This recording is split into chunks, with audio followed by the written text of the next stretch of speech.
नमस्कार। आज हमारे सामने है नील डोनाल्ड वॉल्श की एक काफ़ी चर्चित किताब कॉन्वर्सेशंस विद गॉड बुक 2 और हम इसके पहले अध्याय के कुछ हिस्सों पर बात करेंगे। ये जो किताब है ना, ये लेखक के अपने अनुभव के बारे में है कि कैसे उनकी सीधी बातचीत हुई ईश्वर से, ऐसा उनका दावा है। और इसमें एक दिलचस्प बात ये भी है, लेखक कहते हैं कि ये किताब पढ़ने वाले की जिंदगी में ठीक उसी वक्त आई है जब ज़रूरत थी, एकदम सही समय पर, जैसे कोई तयशुदा मुलाकात हो। मानो ये जानकारी जिसकी तलाश थी वो अब सामने है। तो चलिए इस पर थोड़ी गहराई से बात करते हैं। बिल्कुल। और लेखक इसे सिर्फ कोई कल्पना नहीं मानते। वो कहते हैं ये ईश्वर के साथ एक असली सीधा संपर्क है जी। जो उनके जरिए हो रहा है। और वो जोर देते हैं कि ऐसा होना मुमकिन है, बल्कि लगातार होता रहता है। और बात यहीं खत्म नहीं होती। वो ये भी कहते हैं कि आप जो इसे सुन रहे हैं या पढ़ रहे हैं, आपने भी इसे बनाने में, इस पल को रचने में भूमिका निभाई है। अच्छा। हाँ, ये एक तरह से सह निर्माण का विचार है, को क्रिएशन। ईश्वर, लेखक और पढ़ने वाला भी सब मिलकर इसे बना रहे हैं। ये तो काफी गहरा विचार है कि पढ़ने वाला भी इसमें शामिल है। लेखक अपने उस पहले अनुभव का भी जिक्र करते हैं ना, जिसने उन्हें पहली किताब लिखने को उकसाया था। वो 1992-93 की बात है शायद। हाँ, बिल्कुल। वो बताते हैं कि वो अपनी जिंदगी से बहुत निराश थे, हताश थे, और उन्होंने गुस्से में ईश्वर को एक चिट्ठी लिख डाली। उसमें उन्होंने सब पर सवाल उठाए, अपने रिश्ते, काम, बच्चे, सेहत, सब कुछ। उन्हें लग रहा था मैं हर जगह फेल हो रहा हूँ, बस संघर्ष ही कर रहा हूँ। और सबसे बड़ी हैरानी उन्हें तब हुई जब उनके मुताबिक उस चिट्ठी का जवाब आया, और उसी बातचीत से पहली किताब बनी कॉन्वर्सेशंस विद गॉड बुक 1।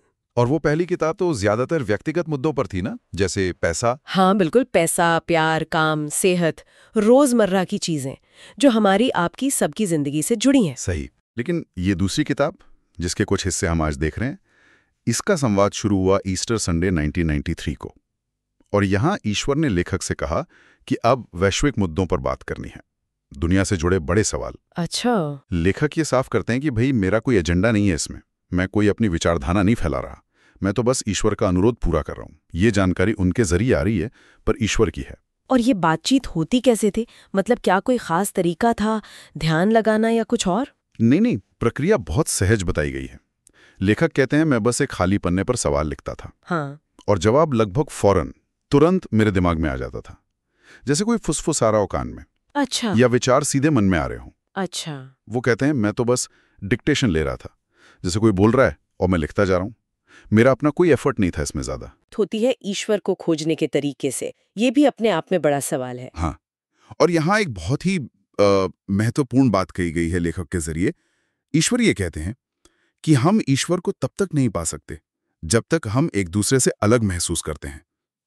मतलब जब तक इंसानों में ये अलगाव की भावना है, मैं अलग, तुम अलग, ये देश अलग, वो धर्म अलग, तब तक ईश्वर से जुड़ना, वो एकता महसूस करना मुश्किल है। स्रोत कहता है कि ईश्वर हमसे कभी अलग थे ही नहीं, हम सिर्फ सोचते हैं कि हम अलग हैं। तो ईश्वर से जुड़ाव महसूस करने का पहला कदम है आपस में जुड़ाव महसूस करना, एक दूसरे के साथ। जब हम दूसरों में ईश्वर को देखेंगे, तभी हम ईश्वर को पूरी तरह से जान पाएंगे। ये बात तो कई जगह सुनने को मिलती है, नर सेवा, नारायण सेवा टाइप। लेकिन लेखक इसे और प्रैक्टिकल बनाते हुए सच बोलने पर बहुत जोर देते हैं। वो सच कहने के 5 स्तर बताते हैं। ये क्या है, थोड़ा बताएंगे? हाँ, बिल्कुल। ये काफी दिलचस्प है। ये 5 स्तर एक तरह से खुद को जानने और दूसरों से रिश्ते सुधारने का एक मैप है। पहला स्तर, खुद से अपने बारे में सच कहना। मतलब अपनी भावनाएं, विचार, कमजोरियां, ताकतें, सब कुछ ईमानदारी से मानना। अक्सर हम खुद से ही झूठ बोलते हैं। हाँ, ये तो होता है। तो ये पहला सबसे बेसिक कदम है। दूसरा स्तर, खुद से किसी दूसरे के बारे में सच कहना। यानी किसी और के लिए हमारे मन में जो है, अच्छा या बुरा, उसे पहले खुद स्वीकार करना। ठीक। तीसरा स्तर, अब थोड़ी मुश्किल बढ़ती है, किसी दूसरे व्यक्ति से अपने बारे में सच कहना। अपनी सच्ची फीलिंग्स, जरूरतें या शायद कोई गलती किसी और को बताना। इसमें हिम्मत चाहिए। हाँ, ये मुश्किल है। चौथा स्तर, किसी दूसरे से उसी दूसरे व्यक्ति के बारे में सच कहना। जो बात हमने दूसरे लेवल पर खुद से मानी थी, अब वो उस व्यक्ति से कहना। ये बहुत ध्यान से करना होता है, प्यार से। मकसद चोट पहुंचाना नहीं, सच्चाई बताना है। ये तो और भी नाजुक है। और पांचवा, आखिरी स्तर, सबसे सब कुछ सच कहना। मतलब पूरी तरह प्रामाणिक हो जाना, ऑथेंटिक। जो भीतर है वही बाहर, कोई मुखौटा नहीं। आप जो हैं वही दुनिया के सामने हैं। ये 5 स्तर सुनने में तो ठीक लगते हैं, पर हर कदम पर ईमानदारी और हिम्मत बढ़ती जाती है।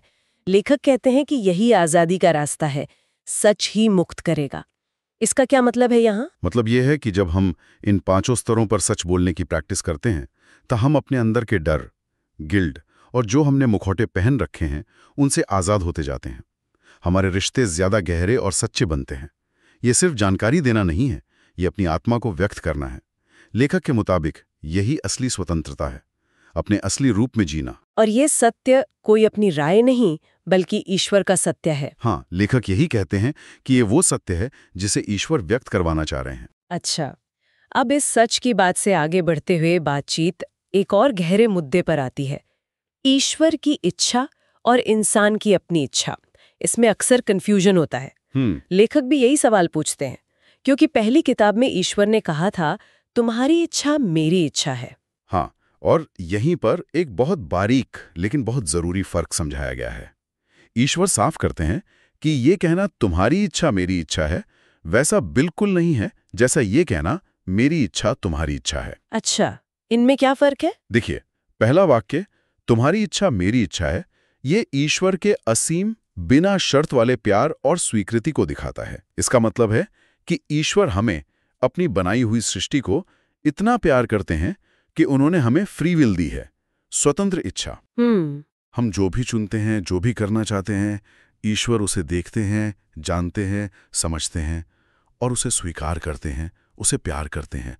वो हमारी इच्छा को, चाहे वो कुछ भी क्यों ना हो, अपनी इच्छा बना लेते हैं। मतलब उसे होने देते हैं, रोकते नहीं।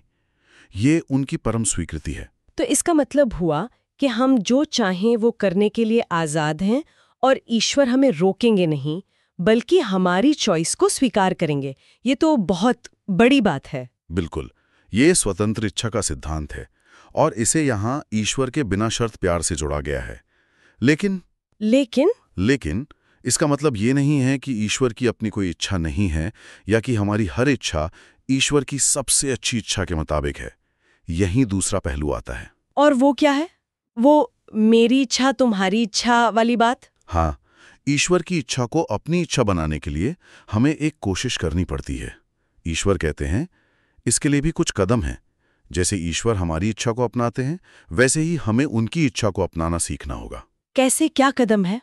व्यक्ति को पहले ईश्वर की इच्छा को जानना होगा, फिर उसे स्वीकार करना होगा, फिर उसकी प्रशंसा करनी होगी, मतलब उसकी कीमत समझनी होगी, फिर उससे प्रेम करना होगा और आखिर में उसे पूरी तरह अपना मानना होगा, मतलब उसे अपनी इच्छा बना लेना होगा। जानना, स्वीकारना, प्रशंसा करना, प्रेम करना और फिर अपना मानना। ये तो एक पूरी यात्रा लग रही है। ये एक गहरी आध्यात्मिक यात्रा है। ईश्वर कहते हैं कि इंसानी इतिहास में बहुत कम लोग हुए हैं जिन्होंने ऐसा लगातार किया है। कुछ मुट्ठी भर लोग जिन्हें हम संत या अवतार कह सकते हैं, उन्होंने लगभग हमेशा ऐसा किया है।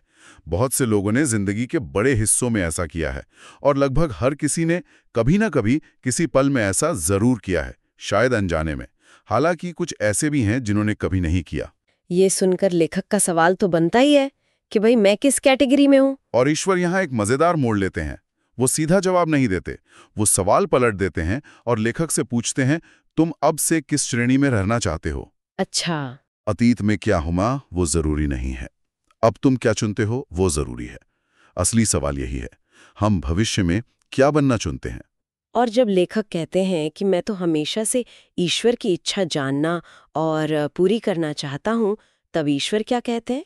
ईश्वर इस इच्छा की तारीफ करते हैं, कहते हैं ये इरादा बहुत अच्छा है, लेकिन साथ ही ये भी कहते हैं कि ये शायद उतना आसान नहीं है जितना लगता है, क्योंकि इसके लिए चेतना के स्तर पर बहुत विकास की जरूरत है। एवोल्यूशन, ये कोई छोटा मोटा बदलाव नहीं, पूरा रूपांतरण है। लेकिन फिर फौरन ही एक चौंकाने वाली बात भी कहते हैं ना, कि ये विकास तुरंत भी हो सकता है। हाँ, यही तो सबसे क्रांतिकारी बात है। ईश्वर कहते हैं कि ये विकास, ये महारत, मास्टरी, ईश्वर के साथ वो पूरी एकता की अवस्था, वो इसी पल हासिल हो सकती है। इसी पल? हाँ, इसी क्षण। इसमें समय लगने की जरूरत ही नहीं है। अगर कोई देरी हो रही है तो वो हमारी अपनी वजह से है, ईश्वर की वजह से नहीं। ईश्वर हमें पीछे नहीं खींच रहे, हम खुद को रोक रहे हैं। हम खुद को रोक रहे हैं, ये सोचने वाली बात है। तो फिर सवाल उठता है कि ये महारत, ये एकता हासिल कैसे हो, रास्ता क्या है? जब लेखक यही पूछते हैं तो ईश्वर का जवाब बहुत सीधा है, शायद उम्मीद से परे। इस किताब को पढ़ते रहो, बस इतना ही। हाँ, ईश्वर कहते हैं कि उन्हें और पढ़ने वाले को भी इसी बातचीत के जरिए उसी दिशा में ले जा रहे हैं। ये किताब ही उस महारत तक पहुंचने का एक जरिया है। तो इन अंशों से अगर हम कुछ मुख्य बातें निकालें तो क्या होंगी? एक तो ये कि ईश्वर से बात करना मुमकिन है और हम सब इसमें कहीं ना कहीं शामिल हैं। दूसरा, सच बोलना, खासकर वो 5 स्तरों वाला अभ्यास, वो आज़ादी का रास्ता है। बिल्कुल। और तीसरा, ईश्वर की इच्छा और हमारी फ्री विल, इनके बीच का जो नाजुक सा संतुलन है उसे समझना बहुत जरूरी है। ईश्वर हमारी इच्छा को बिना शर्त स्वीकार करते हैं, ये उनका प्यार है। लेकिन अगर हम उनकी इच्छा को अपनाना चाहते हैं तो हमें वो 5 कदम उठाने होंगे: जानना, स्वीकारना, सराहना, प्रेम करना और अपनाना। ये पैसिव नहीं, एक्टिव चॉइस है। सही कहा, ये एक सक्रिय चुनाव और कमिटमेंट मांगता है। और ये विचार कि मास्टरी या ईश्वर के साथ एकता तक पहुंचने में लगने वाला टाइम पूरी तरह हमारे अपने चुनाव पर निर्भर करता है, कि देरी हमारी है, ईश्वर की नहीं, ये तो वाकई बहुत शक्तिशाली है। ये जिम्मेदारी भी देता है, मतलब चाबी हमारे ही हाथ में है और ताला इसी पल खुल सकता है। सही कहा। और यहीं से हमारे लिए एक गहरा सवाल उठता है सोचने के लिए। अगर स्रोत कहता है कि ये विकास और महारत तुरंत इसी क्षण हो सकती है, तो फिर असल में हमें रोक क्या रहा है? स्रोत तो कहता है हम खुद। लेकिन सोचने वाली बात यह है कि हमारे अंदर वो कौन सी खास चीजें हैं, कौन से गहरे बैठे विश्वास, कौन से डर, कौन सी आदतें या कंडीशनिंग जो हमें इस तत्काल बदलाव से रोक रही हैं। अगर ईश्वर नहीं रोक रहे तो हम खुद को कैसे और क्यों रोक रहे हैं? इस सवाल पर गहराई से सोचना शायद इस बातचीत का सबसे अहम हिस्सा हो सकता है।